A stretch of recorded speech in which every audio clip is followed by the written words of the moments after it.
പടം തന്നെ പാർട്ട് 2 ഇറക്കിയതുകൊണ്ട് ഈ പാർട്ട് 2 1-ൽ എന്ത് പറയാൻ വരുന്നതിനെ കുറിച്ച് ഒരു കുറച്ചുകൂടെ ഹിന്റങ്ങ് ഇട്ട് പോവായിരുന്നെങ്കിൽ പ്രശ്നമൊന്നുമില്ലായിരുന്നു. എന്നാലും പടം എൻജോയബിൾ ആണ്. വിക്രമൊക്കെ നല്ല പെർഫോമൻസ് ആണ്. ദൂഷര വിജയം നന്നായിട്ടുണ്ട്. എസ് സൂര്യ അന്യായ പെർഫോമൻസ് ആണ്. നമ്മുടെ സുരാജ് വെഞ്ഞാറമൂട് നല്ല രീതിയിലൊരു വില്ലൻ ക്യാരക്ടർ ചെയ്തിട്ടുണ്ട്. മാലപാർവതി ഓക്കെയാണ്. പടം നന്നായിട്ടുണ്ട്. നന്നായിട്ട് പെർഫോമൻസ്. വിക്രം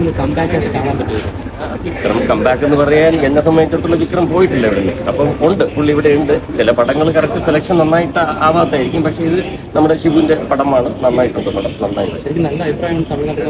അതെ, നന്നാവേണ്ട പടമാണ്. പക്ഷെ എനിക്ക് പേഴ്സണലി ഫീൽ ചെയ്തത് ഇത് പാർട്ട് 2 ആണ്. അപ്പൊ പാർട്ട് 1-ൽ എന്താണ് പറയുന്നതിനെ കുറിച്ചുള്ള നമുക്കൊരു ചെറിയൊരു ആസ് എ വ്യൂവർ പേഴ്സണലി എനിക്ക് ചെറിയ സംശയങ്ങളുണ്ടായിരുന്നു. അവസാനം അതൊക്കെ ഒരു ചില സൂചനകളൊക്കെ ഇട്ട് പോകുന്നുണ്ട്. പക്ഷെ ഒന്നാണ് ഇനി കാണേണ്ടത്. അതിനുവേണ്ടി കാത്തിരിക്കുക. എന്താണ് എടുത്ത് പറയാൻ ഇഷ്ടപ്പെട്ടത്? ഇഷ്ടപ്പെട്ടെന്ന് വെച്ചാൽ സിനിമ ഉള്ള വിക്രം ത്രില്ലറാണോ? ഒരു ദിവസം നടക്കുന്ന ആക്ഷനാണ്. ഒരു ദിവസം ഉണ്ട്, പിന്നെ ഫ്ലാഷ് ബാക്ക് ഉണ്ട്, എല്ലാം ഓക്കെ. നല്ല എൻഗേജിങ് ആയിരുന്നു. നല്ല ത്രില്ലിങ്. തമിഴിൽ ഇങ്ങനെ പടം പറഞ്ഞ റെയറാണ്. നല്ല എൻഗേജിങ് ആയിരുന്നു. എല്ലാവരും നല്ല പോലെ. ലൂസിഫറിന്റെ ഷോ ടിക്കറ്റ് കിട്ടാത്തവരിന്റെ കയറി കാണുന്നത് നല്ലതാണ്. പടം കാണാൻ കൊള്ളാം. പിന്നെ എൻഗേജിങ് ആണ്. 3 മണിക്കൂറോളം ഉണ്ട് പടം. അത് എൻഗേജിങ് ആയിട്ട് പറഞ്ഞു. കൈദി പോലെയും കൈദി പോലെ ഇത് ആക്ഷൻ പാക്ഡ് മൂവി. ഇത് ത്രില്ലിംഗ് ആണ്. കൈദി കുറച്ചുകൂടെ ആക്ഷൻ പാക്ഡ് മൂവി.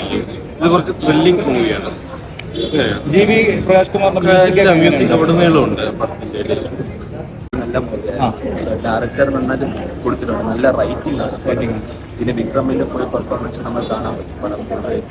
പിന്നെ ഈ ലവ് പോർഷൻസ് അതൊക്കെ ചെറുതായിട്ടുണ്ടായിരുന്നെങ്കിലും ഡയറക്ടർ നല്ല പടം. എല്ലാവരും ഒന്ന് കാണാം. ജിവിയുടെ മ്യൂസിക് എങ്ങനെ ഉണ്ടായിരുന്നു? നല്ല സ്കോറായിരുന്നു. നന്നായിട്ട് പോയിരുന്നു. ഇതുപോലെയൊക്കെയാണോ പടം? കൈദി ഒറ്റ നൈറ്റ് നടക്കുന്നതാണ്. നല്ല നൈസാണ്. എങ്ങനെ ആക്ഷൻ എല്ലാം ചെയ്യാൻ വിക്രം പൊളിയാണ്. ഡയറക്ഷൻ എല്ലാം പൊളിയാണ്. സൂര്യൻ കൊള്ളാം. സുരാജ് കൊള്ളാം. സുരാജ് ത്രൂ ഔട്ട് റോളുണ്ട്. എല്ലാവരും ഓക്കെയാണ്. ആദ്യത്തെ ഒരു 16 മിനിറ്റ് ഷോർട്ട് ഉണ്ടെന്ന് പറഞ്ഞു. എങ്ങനെ വന്നു? എല്ലാം പൊളിയാണ്. സുരാജിന് നല്ല ത്രൂ ഔട്ട് റോളുണ്ട്. എല്ലാവരും കൊള്ളാം. വിക്രം പൊളി. അയാൾക്കെന്ന് വെച്ച് കഴിഞ്ഞാൽ ആക്ടിങ് നന്നായിട്ട് പറഞ്ഞു. ആക്ടിങ് അതാണ് നമ്മുടെ വിക്രത്തിന്റെ പരിപാടി എന്ന് പറയുന്നത്. അഭിനയ കുലപതിയല്ലേ, ഒന്നും പറയാനില്ല. അതേപോലെ തന്നെ നടിയും കട്ടൊക്കെ ചെയ്തിട്ടുണ്ട്. നമ്മളെ മണിച്ചേട്ടന്റെ അതേ രീതി തന്നെയാണ്. ഉള്ള അടിപൊളി സിനിമ. സുരാജേട്ടൻ എങ്ങനെയുണ്ട്? തമിഴിലോട്ട് ആദ്യമായിട്ട് പോയിരിക്കുക. എന്താ കേട്ടില്ല? മലയാളത്തിൽ നിന്ന് തമിഴിലോട്ട് പുള്ളിയുടെ ആദ്യത്തെ സിനിമയാണ്. എങ്ങനെയുണ്ട് ഇതിലൊരു പെർഫോമൻസ്? സുരാജിന്റെ സെറ്റായിരുന്നു.